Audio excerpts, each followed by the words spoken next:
facility because of the size of the facility and the logistics during that operation. As we moved into, if you recall, we purchased new copiers here at the village at Public Works and one copy machine at the police department. And we failed, we purposely did not purchase a second machine at the police department because there was much construction going on at the time. That construction has now concluded, and they're just wrapping that up.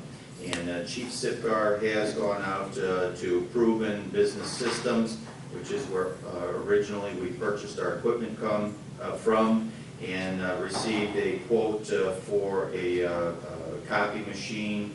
It's a color copy fax,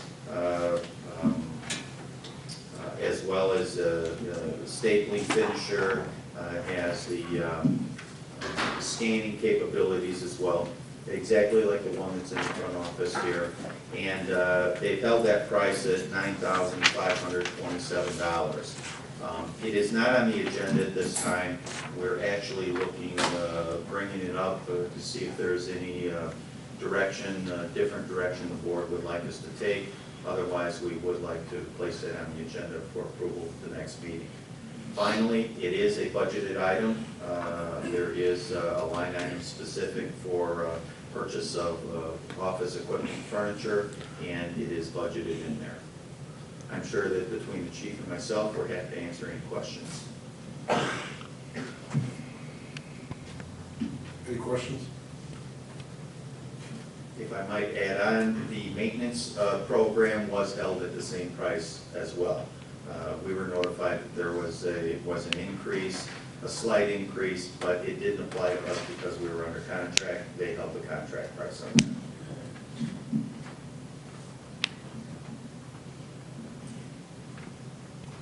So you're not looking for a vote at this time, you're just merely presenting it for the next week, or do you want to take a preliminary consensus so you can move forward with that, or what do you want to do? That would be great if we could do that, but we certainly, at the very least, wanted to make it known now and get it on the agenda. But if you're satisfied with the preliminary consensus, if that authorizes us to move forward, I'm sure the chief and his staff would be much appreciative of that. Well, I may add that at our last meeting, he mentioned the need for it, explained it, so I was fine with that.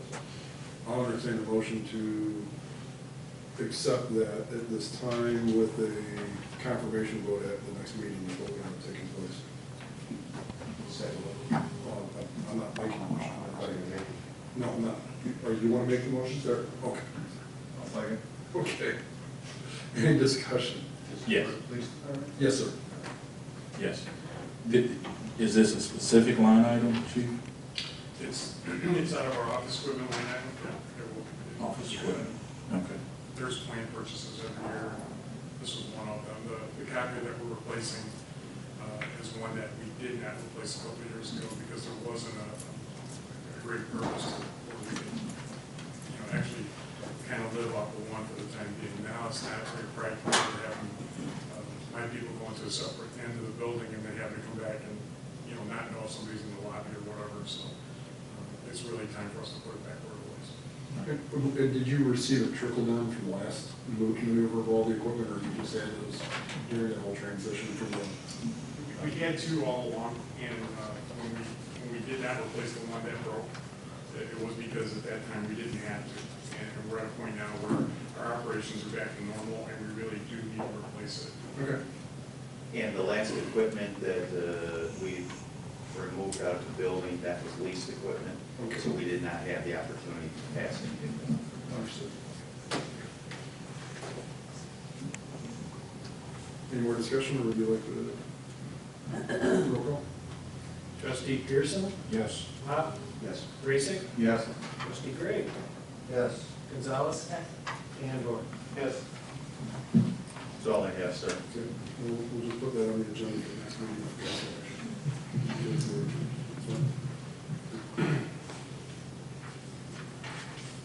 Hey, I don't have anything to say other than the Culver's grand opening was phenomenal. It was great to see so many people out there. Open Monday. What's that? She asked me if it was open. I said, yes, it's open Monday. I will take a moment to share a point of personal insight. With all the technology that we get involved in,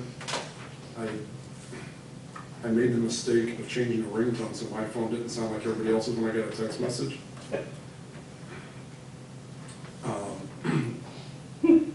Be careful that when you change your ringtone, you consider the context in which it might be heard. Superintendent Crizell and I were standing outside of Culver's Saturday morning by ourselves talking, and two truckers were walking within about 20 or 30 feet of us. And it was one of the most embarrassing things that's happened to me in a long time. And I will share that with you. Well, if you'll allow me just a moment, I will explain to you how awkward it was to be standing outside in a calm morning. There's very little wind, and there's two guys talking, and there's two other guys walking within about 20, 30 feet. And the ringtone goes off for a message on your phone that normally it's a little bit of a tweet, a little whistle. But I had made the mistake of thinking, I'm going to do it differently. And this goes off. Not a good thing. So whenever you're considering your ringtones for your phone, just keep in mind the context in which it might be heard. That's my insight for the evening. No. The two truckers, by the way, did indicate that they thought it very strange that the two of us were whistling. Okay, attorney's report. Thank you, Mayor. We got 3 items for the board's consideration. The first item is an ordinance for a special use permit for Mr. Ralph O'Toole.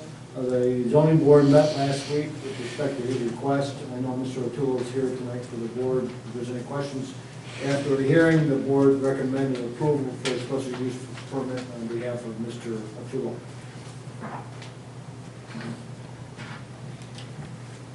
I'll entertain a motion to approve that. Second. Okay, Gonzalez and Gray. I do. Discussion? You want me to get an ordinance number? Ordinance number 1659. Okay, discussion? So, Mr. O'Toole here? Yes. Can you come up to the podium? Sorry, what was that number again? 1659. 15? 1659. So, is this the property, the land around your property, is that paved or is that gravel or what is that around there? Some of it's farmland and the west of it, east, No, street. but just your parcel. My parcel is about a quarter page around it. We have a U horseshoe around there that is paved. Around the structure, going from the 2 entrances from Sunset. So you don't own the building Yeah. here? We do. Okay. The paving around the building. Okay. As in a U. What is If you your go line- farther west, it has gravel. What is your line of business, sir? The businesses that actually rent from me are my line of business. Well, what businesses are located in the building? One's a trucking company, and then recovery salvage, or towing and recovery, and then a general construction company. That's my brother's company. And I apologize because I did not get out there to take a look Sure. at that property. I'm sorry about that, so, pardon my ignorance. Now, so, the parking, exterior parking, would that all be done on what, gravel or pavement or? Gravel. Gravel. The drive around is a U, so when you drive from both gates in, it's a U, so when you're going west and you're going west, actually east. But the parking, there's 16 spots on the west that will be reserved for the trucking. That's on the west side, from side to side, about 300 feet, from north to south. There's about 16 spots there. And then on the south side, there's 17 spots there. And that's reserved 7 for the trucking, and then general construction would be my brother's parking. On the south side, I'm sorry, on the north side, which butts up against Ozinga, That would be a fenced-off area for the towing company, because he does recovery of vehicles for bank possession, and then he delivers them within 7 to 14 days. Now, it's not fenced off, because he didn't apply for a permit yet, but he's gonna fence it off, so, because it's a rule, all salvage and towed-in vehicles for the bank have to be in a fenced-in lot. I just wanted to clarify that all the parking, there would be no parking on grass or mud or in the No, dirt no, or anything? no, we have a 9-inch base of 3-inch stone, and we have a grade 9 over it. I mean, the whole yard's done, it's set up for asphalt, it's just that we haven't got to that point yet, with the storm sewers. Thank you. Mr. Arturo, is this also part of that three-phase project that was presented to us originally a couple months ago? No, sir, that's a totally different landowner. Yes. And if I'm understanding correctly, trustee Horne, one of your concerns has to do with the unfinished surface because of the gravel. And our general policy pertaining to non-finished. Yes, this actually comes in under a legal non-conforming use, as the code was overlaid in 92, and there was no enforcement of that. And in working with Mr. Arturo, first of all, just I'm going to say in probably the last 4 or 5 months, code enforcement has been working with Mr. Arturo. Much of the what was in the backyard, the storage facility has been removed and or organized. The facility or the special use allows for usable items. We don't want abandoned machinery, dilapidated cars or anything like that. It's things that are used in the course of a business that remain usable. And as Mr. Arturo alluded to, we are working toward getting a hard surface paved back there. But he's one of those that are considered legal non-conforming at this point, and we're bringing them up slowly but surely. And to clarify, the entire rear area is fenced. Mr. Arturo, correct me if I'm wrong, but Mr. Arturo is referencing a fence that needs to be put up within that fenced area in order to meet the criteria for his repossession. Yeah, it has a complete 6-foot non-combustible fence, permanent. And it is gated and so forth. It is So, gated. yeah, we've come a long way there, and Mr. Arturo, we appreciate the effort to put it. Thank you. Sure. My own concern is what we're allowing here, does it correlate with what we had required for the other property owner under the three-phase project that he's working on? It does. He too appeared before this board for a special use for outdoor storage, was actually granted a special use, and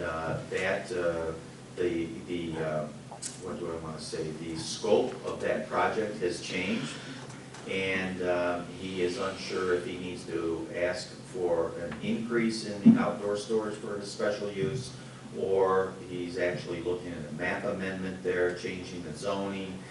So that project has taken many different directions, and it's all up to that property owner at this point. We're standing ready to, I actually have an application for special use, but it's right in line with what actually takes place next door to the south. Evergreen Tank Solutions actually has special use for outdoor storage as well.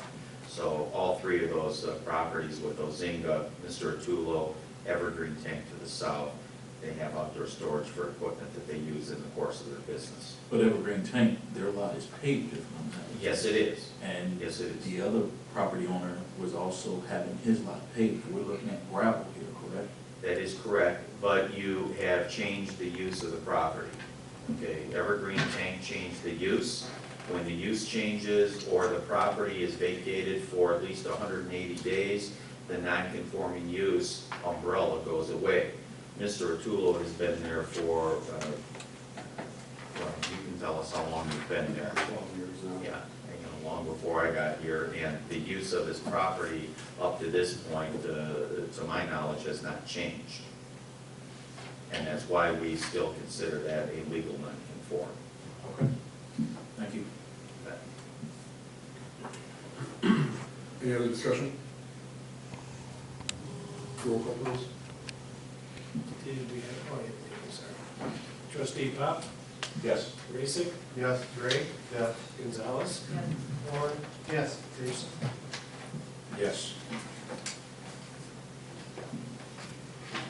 Thank you, Mayor.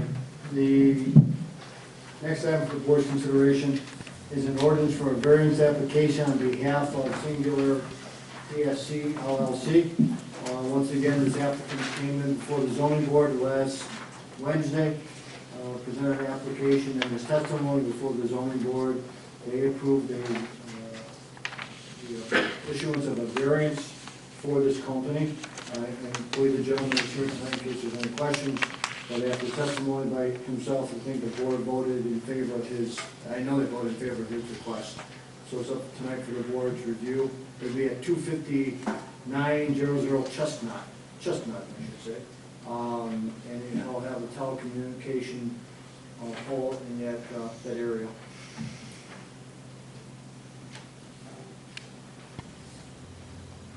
Ordinance number, 1660, 1660. I'll entertain a motion on that. So moved. Second. The physical location of, I'm going to start the discussion here. The physical location of the monopole would be closest to Chestnut or closest to the water tower? Closest to the water tower. Yes. May I give an overview of Yeah, the please. project? Yes, sir. Mr. Adams Cave is in the audience representing the new Singular PCS. And the village was approached by Mr. McCabe, who represents basically AT&T, if I'm not mistaken, and has presented a plan to by where AT&T would come and erect a 130-foot tall monopole. It's a single pole. At which time AT&T or New Singular PCS would place wireless antennas on there to help with your voice and data transmissions on your wireless devices within this area. They specifically selected the village of Monee because of the location, and they need the fill-in frequency and signal in this area in order to provide better service to the customers. What makes this deal a little bit unique is that we're negotiating a lease contract with them by which they would pay lease to the village of Monee. And ultimately, once this is built, they would deed the monopole over to the village. And the village would have the opportunity from that point on to add carriers to that monopole, add some of our own equipment to that monopole. We currently have some devices on our towers that have to do with the 911 system, and the village would be able to collect rent off of that. Additionally, at our old water tower there, it's a 1950 circa water tower. We have currently, I believe there are 3 carriers on that tower. At some point in the not too distant future, we will probably decommission that water tower. Those carriers, we're under contract with them. They have to have somewhere to go. That monopole would serve that purpose for them. So it's we're looking at this as a win-win situation for all parties involved, and that's it's because of some of the setback requirements in the ordinance that they had to go before the zoning board of appeals for a variance. And if I might add, the ordinance references, it's a little bit dated because it references towers with guy wires, or what we call lattice towers, or 3-leg, and the improvements in monopoles, by the use of monopoles, there's less and less worry today with the towers failing and collapsing, and monopoles are meant to collapse in a downward motion as opposed to a falling over motion, so there's a lot more engineering that goes on that.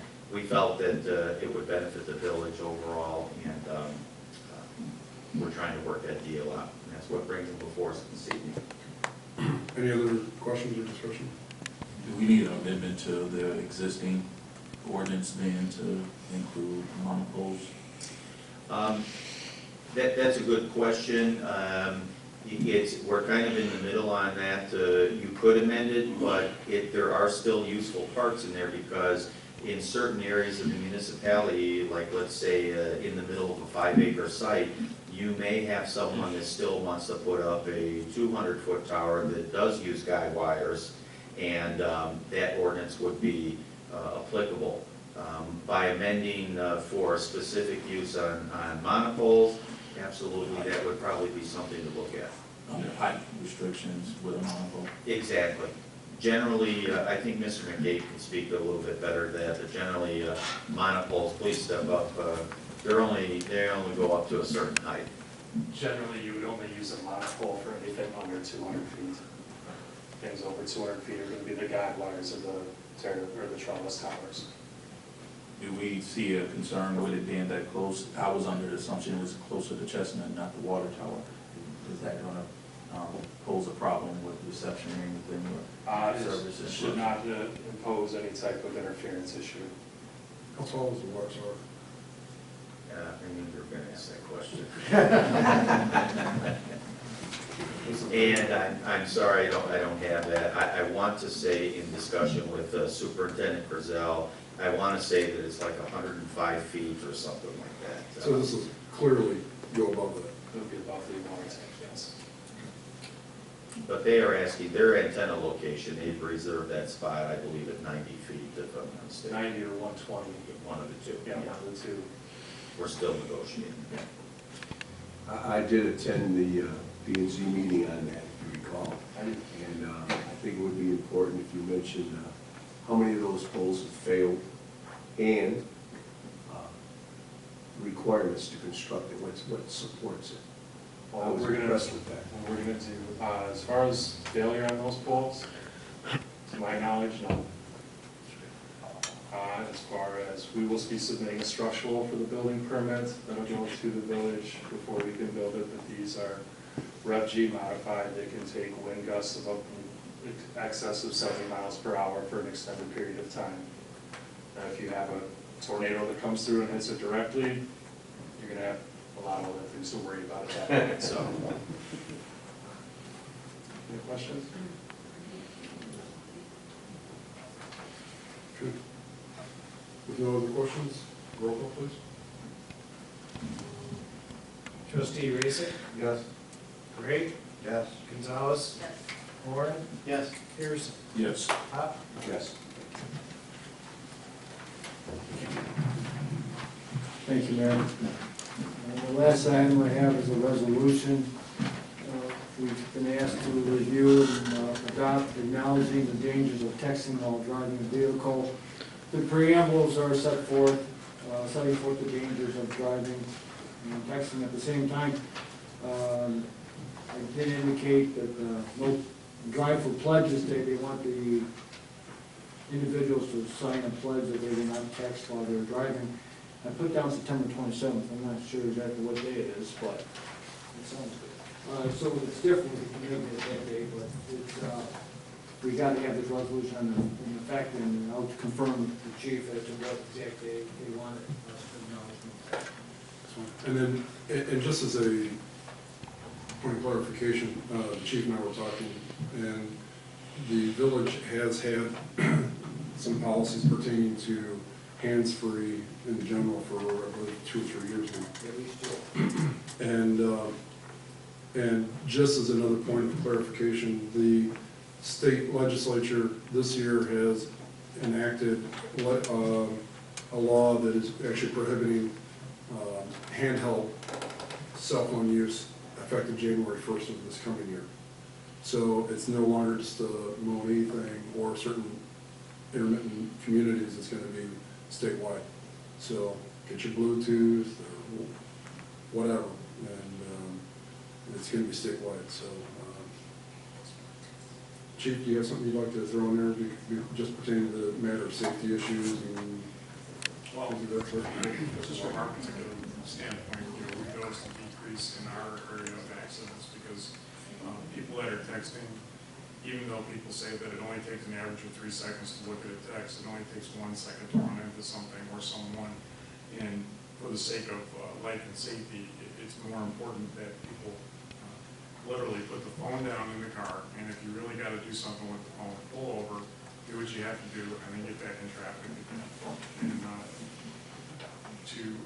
for us to have this coming up so that people can actually sign on to it and say, yeah, we're gonna do it. It's meaningful to the whole community for people to know your neighbors are willing to do that for you.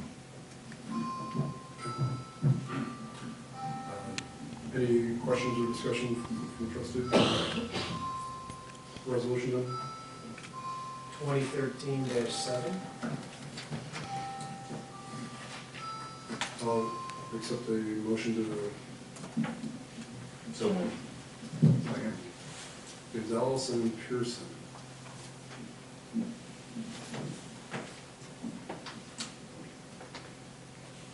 Roll call, please. Trustee Gray, Yes. Gonzalez. Yes. Horne, Yes. Pearson, Yes. Pop, Yes. Grayson. Yes. That's all I have, yeah.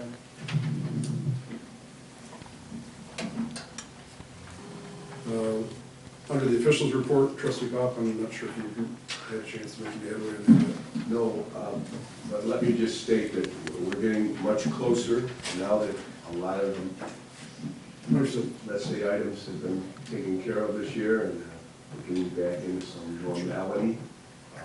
So that will be happening pretty soon. Oh, and I can no longer say about IDOT, the sidewalk is in.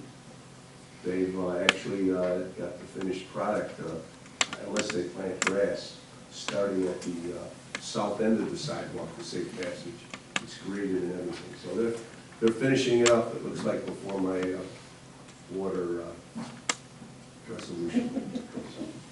And again, I'd like to just accolades out to trustee Gonzalez for having shown the initiative before she's a trustee to get that grant for the Safe Routes to School implemented for that. So, anything else from any of the other officials? Yes, Mr. Mayor.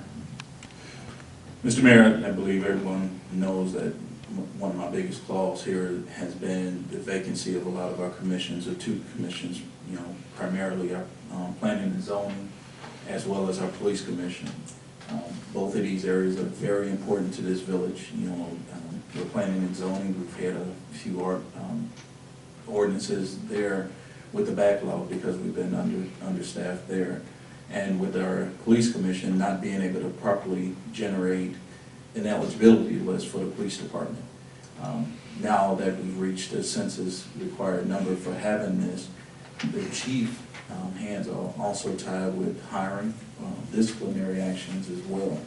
I know we've reached out to a couple of the members that are currently serving. I believe that is now time that this board takes a more. Yeah, and just, you and I have talked about some of this, of course, but in pertaining to there is a cycle, and Attorney Kraszewski, I believe they're staggered in their implementation of 1 year, a 2 year, and a 3 year. And to the best that I can tell, the staggering is such that there was one vacancy, and now I believe that there is actually a second vacancy because of the staggering, because October of 2011 was when they were first implemented. Correct. So the first year was a 1 year only, then a 2 year, and now a 3 year. So from what I can tell, the remnant of that leaves us with Dan Kraszewski as the remaining of the three initially, so we have 2 openings to the best of my knowledge. So at this point, I've had Calvin Nash has actually submitted his resume, and I'm very pleased with that. And there are others that I'm hoping are going to throw in as well, because we have more than one opening at this point. So if any of you are interested in being on the planning or the police commission or the planning and zoning, we still have a couple of openings on planning and zoning as well. Those are all very important. Out of the multitude of council comes good decisions. So it's important for us to consider good citizens to be involved in those things. I believe that the police commission does not have a residency requirement. So if somebody's even in the perimeter of our community, they would potentially be eligible. And at this point, I've had one, which is Calvin Nash, that has submitted his. And with the board's approval, at the next meeting, I will make the recommendation for him to be one of the replacements for the slots, the first one that was open. And then I will be looking for another one as well. So on the agenda for the next meeting, I'm going to ask that we have placement of, or appointment, I should say, of those individuals. Thank you, Mr. Mayor. Thank you. Any other officials? I do have one thing, myself and trustee Rezek were speaking. October 26th, we will be doing Halloween happenings on the pavilion, which is the Saturday before Halloween. Halloween falls on Thursday this year. So Anthony Rezek and myself will be getting together and have some more information for you at the next village meeting, but we will be hosting that October 26th. Okay. Anybody else? Sure. I did get a chance last week to meet with Mr. Wallace and Dave Crizal about moving forward and getting things lined up, and what we need to do as a village to start to get trees planted back in the ground this fall. We talked about it and figured like the top of the priority list, we need to find a certified arborist for the village. There's a couple that Mr. Crizal knows, and I reached out to two Monee residents too that I know are certified arborists, and gotten in touch with them. We'll be calling you with their bids to see if they can be a contracted arborist for us and getting an inventory of trees done. And then second on the list, it gave them the whole ordinance with the list of trees. And what we need to be working with in getting first the inventory done, and working with that list of trees and how much it'll cost to get those 2-inch trees in the ground before the end of the year. So, well on your way. And I just want to ask a question to get a consensus from the trustees, if I could, on this. There are obviously a budgeted item, a limited amount of funds in the category of the trees and all that. Off the top of my head, I don't know what that number is. But as a matter of preference, I know that there's still a number of trees that are basically at death, that are standing looking worse than if there was no tree there at all, in my opinion, in some cases. Does the board feel it better to replace trees, or if there's a limited amount of funds, or actually remove the ones that are still out there that need to be taken down because they're that bad? Well, I think that Mr. Crizal is already doing the removal first, and we're working on the replacements after the. After the balance of the funds are left, that'll go towards So replacement. yeah, the removal will be done as we know how much we have left with this year to get. Okay, so we're all good with that. Yeah. Just want to confirm that we're all on the same page. Yeah, the Highlands, they've been working in the Highlands up and down. Yeah, you know, Liz, I got a very big yard now. Up and down Roosevelt, they've been working the last. A little bit easier to park and not hit your door when you open it. Nah, it's not me,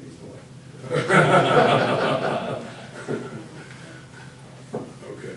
Talking about the trees, are we considering the trees that were removed, that were not diseased in this program? That's all part of the program. Very good. That's all part of the program. Thank you. And just for a point of information, where I found a lot of the trees that we'll be working with and things, if anybody wants to plant trees, if they want trees for their own backyard and they don't want to conform to what our standards are in the ordinance, the Arbor Day Foundation has a list of hundreds of trees that you can buy like bare stock and get them for like $7, $8, $10, or join the foundation for $10 a year, and they will send you 10 trees. So that's also somebody who needs trees in their yard, is well worth buying. Sure. And you're talking about the little twigs, basically. The twigs, and I have a couple of them, and they're doing quite well. I've got a pine tree that's probably 4.5 feet tall that I planted as a twig, so, yep. Okay, anybody else? All right. Anything in our old business? Okay, nothing. Anything in our new business? Nothing. Open to the public, non-agenda items. Come to the microphone. Give your name, address. Kim Gray, 5826 West Roosevelt Street. I am smack up against the truck stop, and I have a question about, is anything being done with the fence that is around the perimeter of the truck stop that at this point right now, where the retention is, there's actually slats falling out. The fence is bowed. It's been an ongoing thing. My yard, which I have about this much space, but it's literally being washed out because the construction of the fence, the way it was put in, and it's been terrible. And it's gradual, I mean, it's just progressively getting worse. So. Trustee Pearson, do you have a comment on Yes, sir. I had spoken with Carol, our code enforcement, thank you. She had indicated to me she notified the property owner, the management company that's taking care of it. However, I have not heard an update on that. She had originally told me that they would be coming out to take a look at the fence, take pictures, and make a decision on what needs to be done on it. But I agree with Mrs. Gray that that fence, from being a resident in that area, has deteriorated over the years, and slats are missing. I took a couple photos myself to see if at what point, we would get a response back from the management company on that? What's that. your address again, ma'am? 5826 Roosevelt? Roosevelt. One of the issues also with that fencing, this was brought up, previous administration, the previous board, was about changing out that fencing as well as the fencing that divides the Lakeview and ETI location. That a different style fencing, either the thicker cedar that is used along the expressways or even the bricking for the sounding. Originally, the Petro had backed out of that deal of changing that fencing due to the new emission system that was placed there on the land. However, that's no longer enforced. That none of that emission testing is there. The state did not push it. It's under new ownership now, and all of that was brought down. In fact, I believe the company that was involved in that filed bankruptcy as well. Right. So. And now we have the noise. The trucks again, Running. parking right there, running all night. So they used to have a air conditioner apparatus in there. Right, it was a whole outside the trucks. system that they hook up, and Perfect. they didn't have to run there. So that's no longer there? No, they went bankrupt, they totally took it all out. And again, that was something that was promised to the residents of the Highland, that there would be a noise barrier placed there of some sort, which is why the original owners of Petro had agreed to install the idle air system there. But now that that's not there, I believe a new conversation needs to be approached. Sure. Well, Administrator Wallace, do you have any insight on that? At this point, I really don't, other than I know that Carol had reached out to make some contact, but I will get an update status with her, and we'll be happy if I can get your number after the meeting here. Be happy to call you, give you an update, and we will pursue it and see that it's It's been an ongoing thing for many years, and I've actually gone over and spoken with the general manager over there, and everything just gets tossed out the window, and it's kind of disappointing that, Is it fencing, it's my understanding, I believe Trustee Pearson, I think you had indicated to me that the fencing is starting to fall apart, partly because of erosion of the area around how the fencing was erected? Both, as well as the wood itself, as Right. the wood fence will, they it's starting to degrade, as well as the ground itself eroding. Actually, that entire line from east to west, or west to west to east along Roosevelt. Every home there from the backyard area of Roosevelt and Allen Street, all the way up through there, you can see the erosion of the land. Yeah, and if there was a previous agreement, we may have to do some research.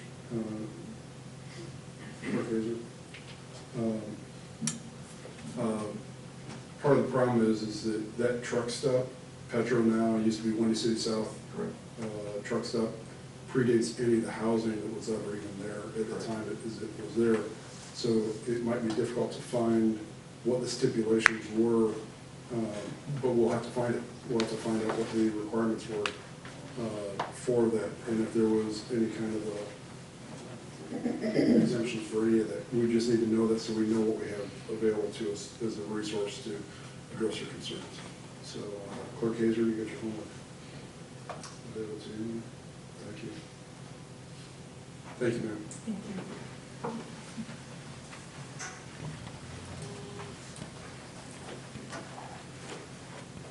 Jackie Hurlin, 25620 Shoal Creek.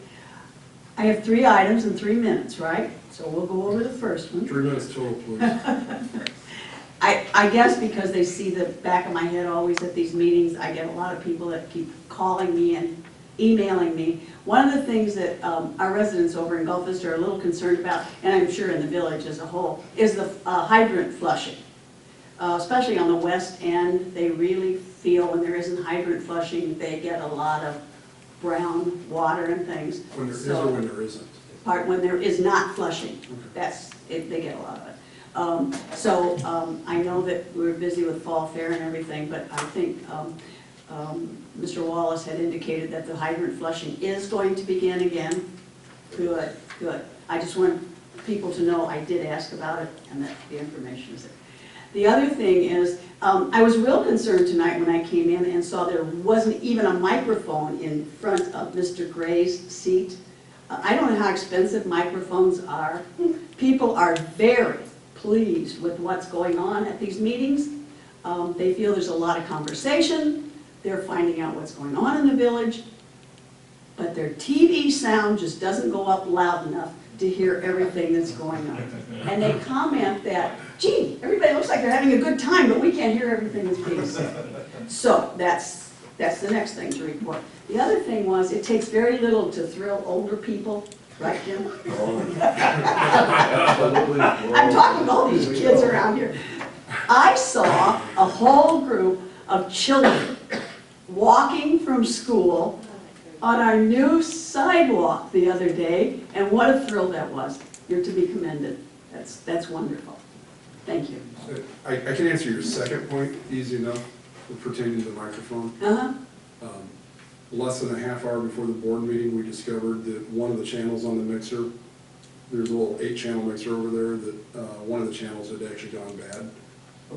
And we had gone through some very quick diagnostics and found out it wasn't a problem with the microphone, but there's nowhere for the microphone to plug into because that channel had gone bad. So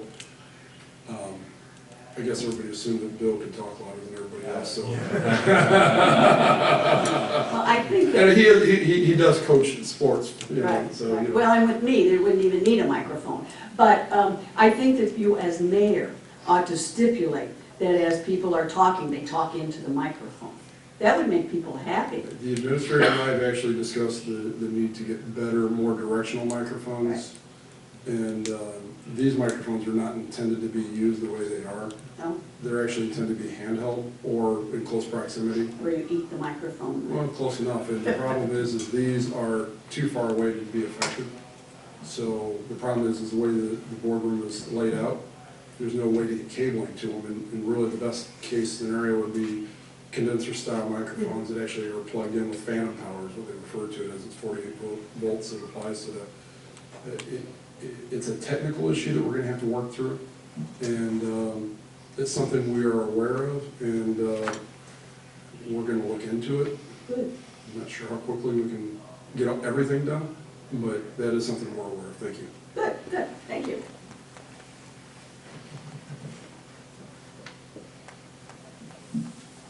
Anybody else?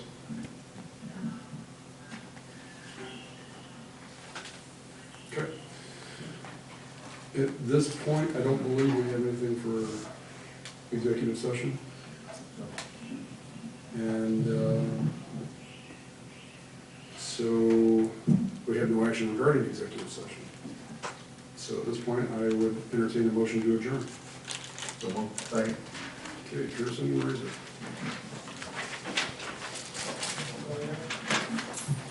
Yes, please. Trustee Gonzalez. Yep. Horne. Yes. Pearson. Yes. Pop.